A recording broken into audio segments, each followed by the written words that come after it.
বাড়ি কোথায়? দৌলতপুর। দৌলতপুর কই আবার শিকারপুর বরিশাল কই? হ্যাঁ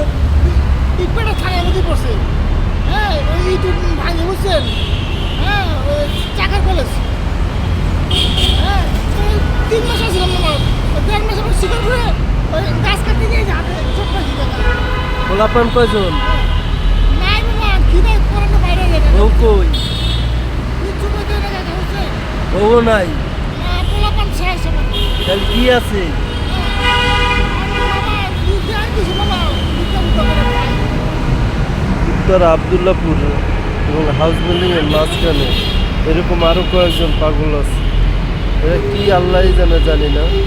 এদের উচিত, আমার তো মনে হয় সরকার যদি এদের পক্ষ নিয়ে কোনো কাজ করে তাহলে মনে হয় ভালো হয়। যেমন এদেরকে চিকিৎসা দিয়ে যদি পুরোপুরি এদেরকে সুস্থ করে তুলতে পারে, এটা যদি সরকার চায় তাহলে অবশ্যই এদেরকে সম্পূর্ণভাবে চিকিৎসা দেওয়া পুরোপুরি তাদের একটা ব্যবস্থা করা উচিত মনে হয়।